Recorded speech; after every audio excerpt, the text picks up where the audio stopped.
Welcome everyone to the Liverpool.com podcast. I'm your host, David Comerford, and I'm joined once again by the Liverpool.com editor, Matt Addison.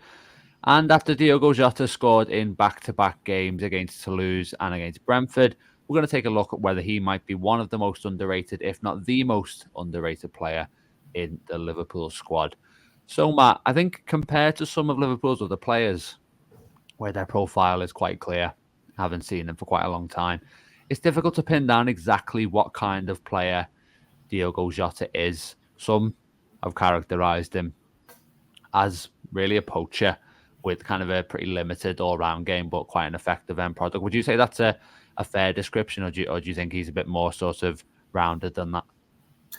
I think that's probably what he was when he first came to Liverpool, but I think there's maybe been a bit of a development in terms of the way that he fits into the team. I think there's probably less examples this season in particular that I can think of where he's kind of lost the ball in dangerous areas, or it's just kind of bounced off him at certain points, which I think we probably saw earlier on in his Liverpool career. I think he still is a poacher. He's still a player that quite often will score you the first goal, or create something out of nothing, or just pop up with a header at the back post where you maybe not expecting him to be able to do that. But I think there is probably more to his game now than what there was before. I know we're going to come on to talk about his best position and that sort of thing, but I think we've seen him, from the left side particularly. I think he's kind of improved a little bit in terms of that. I think in terms of the number 9 position, maybe he's still a little bit more of a poacher and nothing else. He doesn't maybe have the same sort of impact on a game overall as what Nunes might, or maybe doesn't drop deep and create things as Cody Gakpo does. He's a bit more of a kind of halfway between the two of them. But certainly on the left wing, I've been a lot more, a lot more impressed suggests I wasn't impressed before, but I've been a lot more kind of aware really of the kind of overall game that he brings to the table. I think has come on a lot, certainly in the last few months, but probably the last 18 months, but obviously then he'd had a bit of a goal drought, he'd had the injury, there's other things that play into it. But I do think he's definitely a lot more of a Liverpool player now than when he first came in. I think when he first came in, he kind of stood out a little bit and was maybe someone that needed to attune himself a little bit more into the team, but at the same time was scoring goals and creating things. And it's kind of all right if you're doing that. Obviously, as we'll come to, that the goal drought then became a little bit of a worry, because he's a player that up until that point probably only offered you goals and assists and didn't do the other stuff. And when the goals and assists stop, you're then maybe looking at a player who's desperately out of form and lacking confidence. But I wouldn't be quite so worried now, I don't think, because I do think he brings a lot more to the table, particularly on that left side. As I say, I think he's come on leaps and bounds in that position in terms of the other stuff that he maybe brings to the table that he didn't when he first arrived. I mean, you mentioned kind of his contribution. I mean, one thing we're not going to touch on today in that much detail is pressing. And I think he is really good in that area. One thing that I kind of was thinking about today was that game against Manchester City last year, where Jota probably worked as hard as you've ever seen any Liverpool forward work. It was sort of the quintessential Klopp performance in that way. And I think he ended up working so hard that he seriously damaged his calf muscle and was obviously out for a long time. But that was almost the epitome of his sort of work rate in a way. So that's obviously a really important part of his appeal to Klopp and him getting into the side and things like that. But his best goal scoring season so far is 21. And I think he's actually set a target to get there this year, and he's made a good start in that regard. But just to return to the position question then, Matt, like you alluded to there, Liverpool have got these 3 players in Gakpo, Nunez and Jota, who can basically all play through the middle or on the left wing. And I think certainly in the case of Nunez, there's people who are much more keen to see him as that kind of number 9 figure and don't really like him being put out wide. I don't know if this is a too reductive way to ask the question, but do you think that matters in the case of Diogo Jota, or do you think he can almost make equally as big an impact from each of those 2 roles? Yeah, I do think it's a fairly equal split that I think we'll see over the next few seasons. I don't see it being a case of he can nail down one position or the other, because I don't necessarily think he's as good as peak Luis Diaz on the left, and I don't think he's as good as peak Darwin Núñez through the middle, but that doesn't matter. I think he can play both of those positions. I think he can, make a contribution in both of those. And it was interesting you mentioned the Manchester City game where he gets injured, because that was something I was thinking about before as well, that I don't think that would happen this season if Diogo Jota almost certainly will play against Manchester City at the Etihad in Liverpool's next game after the international break. But he will play probably the first hour of the game or the last half an hour, and Liverpool have got the options to be able to rotate and to not run these players into the ground in the way that they have in previous seasons. So I think that's definitely a way into the team for him, is that you can play him in either of those roles. You can have different combinations. You can use him as an impact sub. I think he probably was a player that when he first came into Liverpool, we assumed that at the start he probably would be more of an impact player. He would be someone that you'd bring off the bench. He was kind of that fourth player that Liverpool needed, that extra bit of quality from Mane, Firmino and Salah. Then Diogo Jota comes in and probably gets himself into that starting 11 a little bit more quickly than what most people would have expected. Obviously, Liverpool have then evolved again and things have changed. But I don't see, as much as I probably personally prefer to see him off the left and through the middle at this moment in time. That might change, in the future as he kind of develops even further. But as much as I prefer to see him off the left at the moment, I just think Liverpool don't need to have players who can only play in one role. From one game to the next, it might make sense against one opponent to have Gakpo through the middle and him off the left. The next game, it might be the other way around because of certain circumstances. So I think for him, it shouldn't really matter. For his minutes, it makes sense that he can play in both. It'll be interesting, post Mohamed Salah. I think certainly, 2 or 3, probably Jota will be at Liverpool longer than Salah will because of the age and sort of stage of their career that they're at. Is there a possibility for 1 or 2 of these players to play off the right as well? I know we've seen that a little bit with Jota. I don't like it quite so much, but we might see it at some point if Liverpool don't have a player like Salah who's just nailed on to play all of the minutes down that side. And again, I don't think that would be the worst thing for him. I think he's a player that I don't think right now would be the first name on the team sheet in Liverpool's first choice 11 for, a Champions League final was tomorrow. I think Diogo Jota would probably be on the bench for that. But that's not to say that he can't have, a big impact either off the bench or in other matches where he can play in a variety of different positions.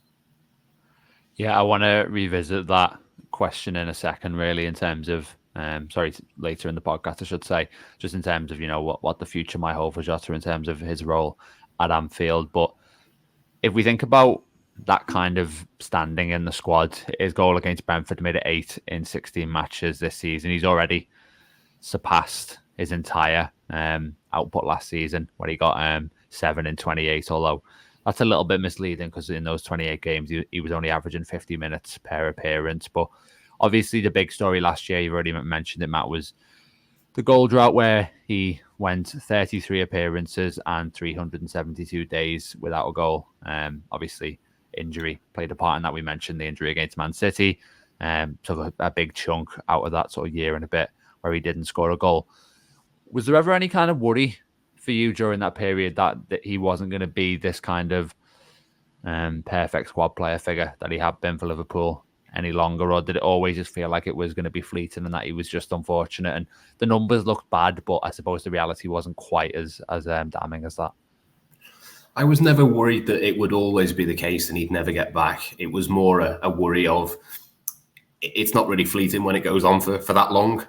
For over a year, he didn't score a goal for Liverpool. And I know part of that was an injury, but I don't think you can take that completely out of the equation. He's had a couple of injuries of that sort of 3, 4, 5 month length. He's had a couple of those now in his Liverpool career already. And that's obviously not happened so far this season, and fingers crossed it doesn't. Fingers crossed that, as I mentioned before, they've got enough options that they don't have to run these players into the ground, and you can sort of avoid these injuries a little bit better when you've got more options to pick from. But I think that was the big worry for me, was that he still played quite a lot of matches without scoring. I know not all of those are starts, or not all of them would have been in a first choice 11. He played a couple of games in the Carabao Cup and stuff like that, where it's a little bit more difficult to score because you've not got the first team, first choice players around you. But I think for me, the length of that period was a little bit worrying but you felt that as soon as he got one, he'd probably go on a little bit of a run again. I don't think he's quite the same streaky player that he was when he was at Wolves. I know typically, when he was at Wolves, he was very much, he'd have a 10-game run where he'd score loads and then not score for another 10. I don't think it's quite that black and white with Liverpool. I think it's been a little bit more spread out and a little bit better in terms of that. But I do feel like he's still a player where you kind of feel like he gets into a bit of a rhythm and a run. And if he's just got into a bit of a habit of scoring, that can be something that really benefits him. So I was worried. I was probably more worried than most during that period. But at the same time, you kind of knew that once he managed to get that one, he'd probably, injury permitting, he would probably go on and have a decent season. And I think that's the same this season as well. If he stays fit, he's clearly a 20-goal player. I don't think there's really any doubt about that. It's just a case of his injuries, because he has had, a couple of those where it's not just been, a little hamstring where it's a couple of weeks. It's been substantial chunks taken out of his season. So I think that's the biggest thing really for me, is that if he can stay fit, you kind of know that you're going to get a decent chunk of goals out of him. The issue has been in previous seasons. I mean, how many seasons has it been? 4? Is it 2 out of 4 or 2 out of 5? No, 2 out of 4, I think, isn't it? Seasons that he's been at Liverpool where that's been the case. So if he can get through this season without an injury, I think that would certainly play into the idea that he's kind of over that, back into that rhythm and back into being a real key part of this Liverpool team. Yeah, I think, I mentioned that 21 goal target he set for himself this season, matching the 21-22 season. That's the only one of his campaigns so far where he hasn't had that long-term injury. So I think you're absolutely right, Matt, that it is sort of key to stay fit in terms of putting up the numbers and things like that. And you could, I suppose, sort of say what's changed for Jota when you look at those numbers and say 8 and 16 versus 7 and 28. But I think it sometimes is just as simple as being out of form versus being in form, and maybe sometimes we look too deep into kind of the reasons for footballers being off it, and sometimes it's just the natural fluctuations that they will go through during their careers. I remember he had a sort of an analogy that he made. I think it was something that Cristiano Ronaldo once said, actually, where he was like, goals are like a ketchup bottle, where sometimes you're trying so hard to make the ketchup come out, and then once you do it, obviously all the ketchup goes everywhere. And that's sort of what it was like for him at the back end of last season. I think he got his goal against Leeds in April. I think he's maybe scored twice in that game. Liverpool, I think, won 6-1. And then he sort of had a much stronger end to the season, and it sort of carried that into this year. So I suppose the analogy that he made really has come true there. I just want to kind of look at Jota's record as a whole in his Liverpool career. He scored 49 goals and provided 17 assists in 129 games overall, which I think sounds pretty solid for a 40 million player, without being maybe incredible. But it's when you kind of break it down a little bit into sort of minutes that it looks a bit better, because he's got those 49 goals having only started 83 of those 129 games, and his minutes per goal is 155, which is obviously excellent as well. I mean, when you read those numbers, might you just think that if you're Jurgen Klopp, Jota's such a valuable player to have in your squad, even if he isn't someone who isn't going to be necessarily starting in your absolute best 11. Yeah, that's exactly it. And I think that's exactly why there's no reason for him to want to go on and play somewhere else where he might think that he can get a bit more football. I think he's clearly a very effective footballer for Liverpool. He's a player who can make an impact. And I think, we've spoken about this, I think, on this podcast a couple of times already, about players who will benefit from the matches being that bit longer now. If you've got, 10, 12 minutes of added time, it's no longer a 90-minute football match. It's more like 100, 105 minutes of football. If you come on after an hour and you're Diogo Jota, and you've almost got a new role that's been built there, where it's not a case of you're a substitute and you're coming on for the last 20. It's a completely different thing now. It's a bit more of a different narrative that you can start to tell these players. And look, there will be moments where Jota starts several games in a row because there might be a couple of injuries, or there might be different opportunities that come up in different competitions that he is needed for. But as much as I don't think he is in Liverpool's first choice 11, you look at those numbers, and that's exactly why he's so important. At the same time as saying he's not in the first choice 11, he's probably your first sub, or certainly your second sub. I don't think there's really too much doubt about that. If he doesn't start, he's definitely going to play a role in the game in some form, whether that's to come on and provide that energy in the pressing like you spoke about before, or whether you need a goal to break the deadlock or go ahead. Those numbers speak for themselves. He's clearly a player that is reliable when he's on the pitch. The big question is just his fitness, which again, as we keep saying, ties into the fact that if you can keep him fit, it will benefit the fact that you've got your 5 subs and all the rest of it. He's just such an effective weapon to have off the bench, and I think he's one of those players as well that you look at so many teams. You look at how much money Manchester United, Chelsea, all of these clubs have spent so much money on attackers. What Liverpool have done so cleverly is to spend obviously less money, but also find players that are much more prolific. He might not do 6 spins on the halfway line for no reason like Anthony might, or he might not make a load of runs and not get picked out like Nicholas Jackson might at Chelsea. But that if he has one attempt, it doesn't matter when it comes in the game, whether it's the first minute or the last. I think you'd pretty much inside the penalty area, you'd almost not want it to drop to anybody else. And you've got Nunez, you've got Salah, you've got loads of really elite goal scorers for Liverpool. But if the ball just bobbles around for a second in the penalty area, I think Diogo Jota is the one that you want to be on the end of that. Yeah, I think that's a great point, actually, in terms of, if you had to pick someone out as the best kind of instinctive finisher at the club, I think Jota's probably got the strongest case there. And it's interesting that you mentioned those two teams. You think to yourself, if you're United, you sort of say, we've got Højlund and we're ready to kind of go with him long term and ride out the initial kind of teething problems that you might have just with how young he is. But I suppose if you said to either of those two teams, Chelsea or United, would you take Jota as a swap for your striker this season and have him as your kind of number one option there? I'm sure they'd both absolutely take that in terms of, like I said earlier, not only the goal scoring rate, which is excellent, but also kind of being a very strong presence off the ball too. But one other thing I wanted to draw attention to stats-wise before we move on is that 8 of those 49 goals have come off the bench. And I had to look at LFC history, which is a really good site with so many kind of historical archives and stuff. Jota is actually joint 7th on the all-time list now for goals as a substitute in Liverpool shirt, level with Steven Gerrard for that metric, and 3 behind Mohamed Salah, even though he's been at Liverpool, obviously, for a much shorter period of time. I mean, that is an absolutely huge asset to ours. Probably not something that we think about enough, really, in terms of the impact players can make off the bench. But Jota feels like, if anybody in this current Liverpool squad, he's sort of the ultimate super sub figure, and especially with games being longer, like you say, Matt, that is a crucial weapon over the course of a season, isn't it?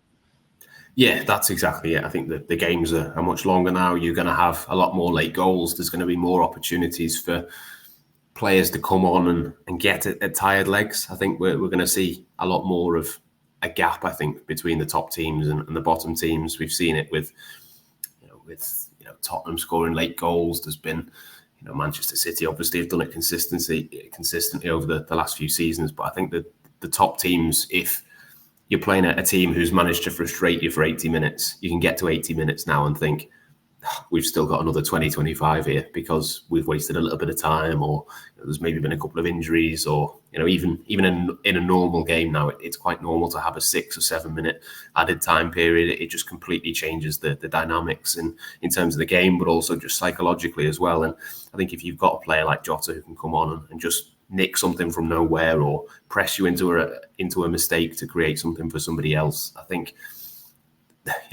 you'd like to think that he will only increase that number of substitution appearances and in terms of the goals that he gets off the bench. I'm sure he would want to start those games, but again, I think there's definitely going to be a role, I think, over the next few seasons there's going to be certain players that just pop up and appear as this kind of specialist who can come on with half an hour of normal time remaining and make themselves that's almost their role. I think Harvey Elliott is another one. There's no rush for him. 20 years of age. I know there's been a lot of talk about how well he has played off the bench this season, but in the past, we would probably be having that conversation of he's done so well off the bench that now he needs to make sure that he doesn't do too well. He needs to get himself in the team. I don't think that's necessarily the case now. I think with with Jota, probably with Cody Gakpo, with Elliott. Liverpool have not just got one option there. They've got three there that you can turn to change a game, to score you a goal.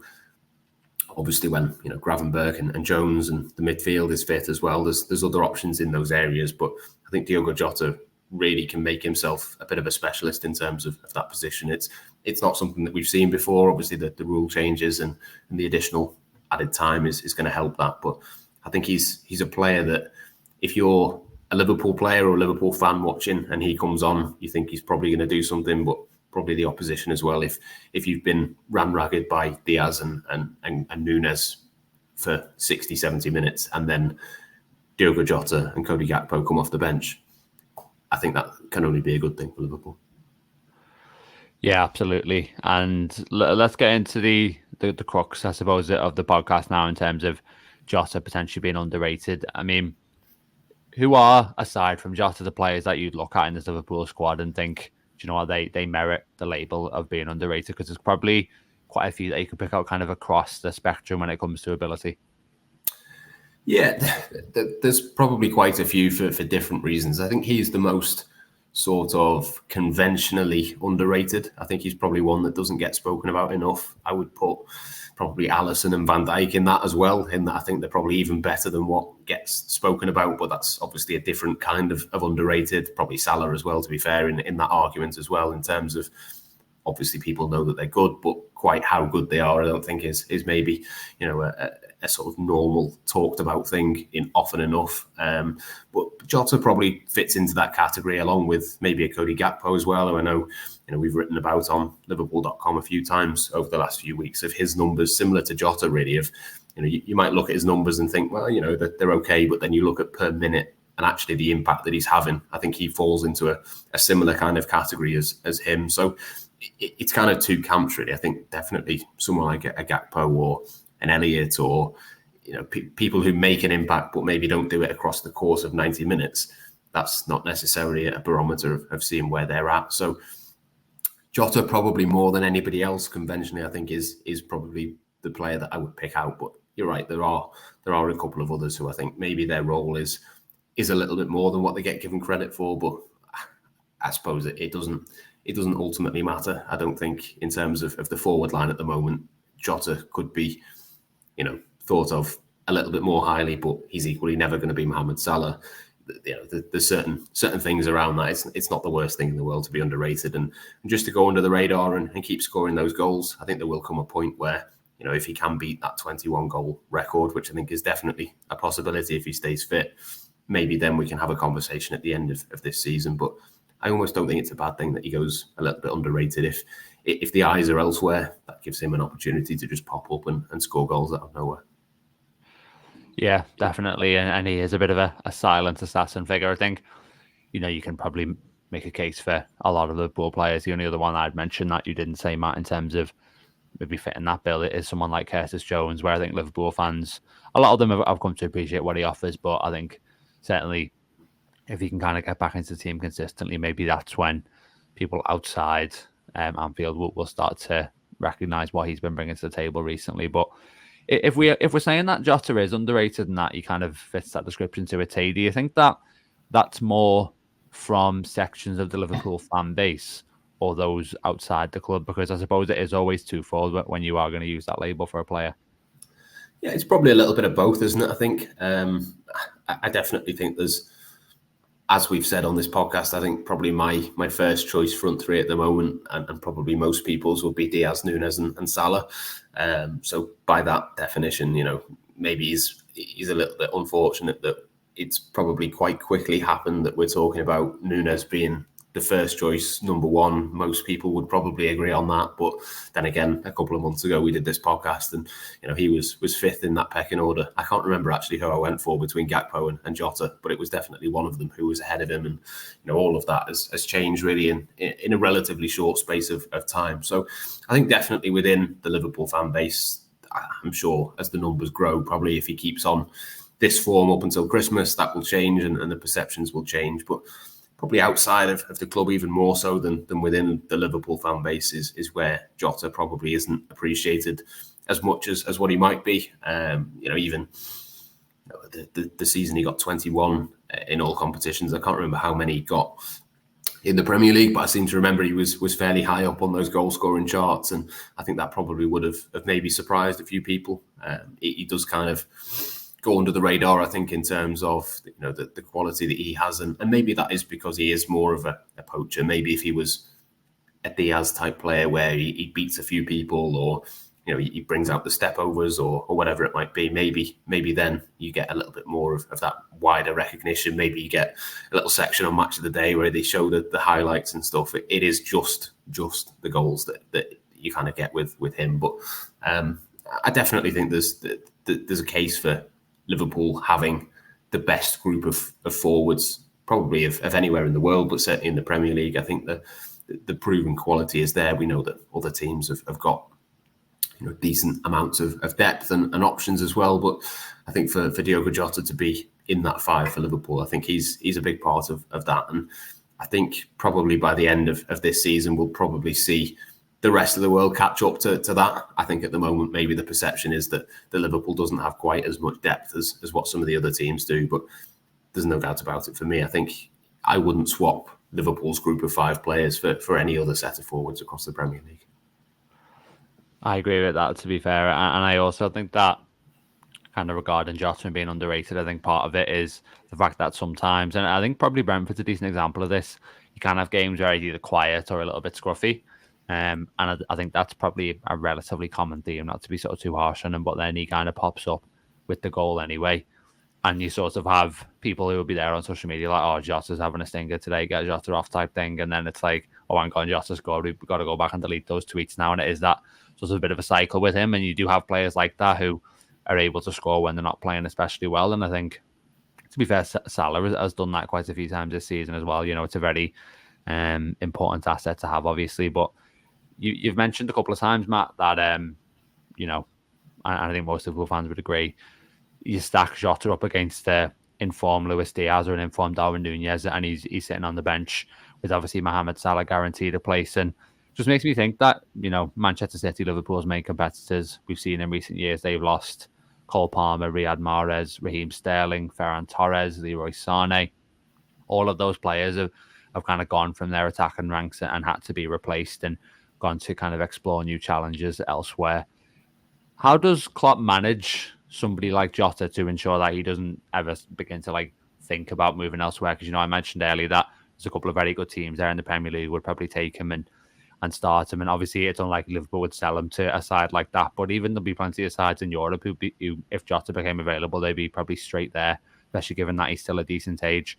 I mean, do you ever foresee that becoming an issue? Because, it's all well and good talking about the luxury of having these five players, but there are only three starting places, and there's got to be a point where it becomes difficult to keep them all, happy and content at Anfield.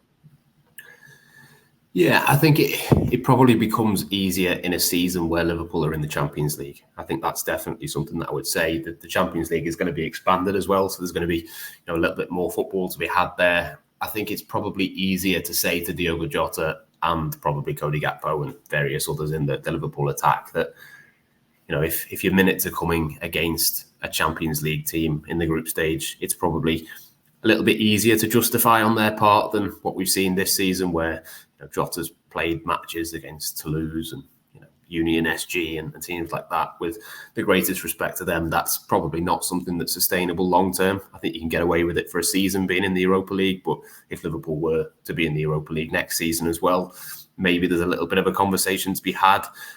It's fine if Diogo Jota gets himself into the position of being the first choice and he's doing the Premier League stuff and somebody else has dropped out into that kind of second tier group. But I think as long as Liverpool are in the Champions League, there's going to be enough football for each of these players.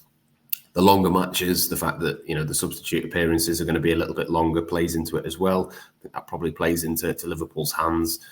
I don't think it's the same as being at Manchester City as well, in terms of the kind of project and the kind of emotional ties of it as well. I think it's probably easier to buy into what Liverpool are doing and that than maybe what it would be with, I suppose, a more kind of clinical, more sort of brutal way of playing football, really, in terms of the way that Guardiola does it. I think we've seen lots of players, Calvin Phillips being one example of just sort of being frozen out, not really being played. I think with Jurgen Klopp, there's almost a bit more of a family feel to it. There's a bit more of a camaraderie, a bit more of being involved in that squad. And look, I don't know. I'm not there day in, day out at the AXA, but I suspect that Diogo Jota has been there long enough now that over the next 2 or 3 years, he can kind of step up and be a bit more of a leader within this team. There's going to be certain players who move on. I think it kind of feels like it would take a big club and a big offer, let's say Real Madrid come in for him. Maybe then you can have that conversation, but that applies to any player. That's not, a specific case. I just think there's enough there, I think, that this could be a different situation to, some of those players that you listed off at City. I mean, I suppose even within that, Riyad Mahrez went to Saudi probably for the money. Ferran Torres probably always wanted to go back to Spain at some point and has ended up at Barcelona. Similar to the Real Madrid example, that the hypothetical I gave there, that could happen to any player at any point. Probably someone like Palmer or Leroy Sané is a bit more of a similar comparison, but I just think there's more of a case at Liverpool, I think, over the next couple of years than what there would be at Manchester City or Chelsea or wherever it might be. I think there's probably a little bit more hope that there's enough there to make him think that it's worth staying at Liverpool for the next few seasons. And as long as he stays fit, he will play a lot of football, and hopefully from next season it will be in the Champions League as well. Yeah, and I think, like I said earlier, he has at least appeared in 16 matches so far this season. And, we're only in mid-November, so he's certainly featuring very regularly. Obviously, he wants to be starting games, but you hope that you just have a healthy culture there in terms of, play well, score, and then, you're going to stick in the team. And like you said earlier, Matt, Liverpool playing Man City in the next game. I think there's a very strong chance that Jota begins that one, having scored in the last two, like I said, right at the start of the podcast. But we will leave it there for today's episode. Thanks very much, everyone, for listening. Obviously, we are now in the international break, but there's still going to be plenty of content on the Blood Red channel and, of course, on Liverpool.com. Make sure you go back and check out last week's episode on Trent Alexander-Arnold, where we looked at sort of his start to the season. I think that's very applicable in light of how his game went against Brentford, where he didn't pick up an assist, but he did have a couple of moments that showed his value to the team in other ways. In the immediate, we'll be back with an episode next week, so make sure you keep your eyes peeled for that one as well. But until then, take care.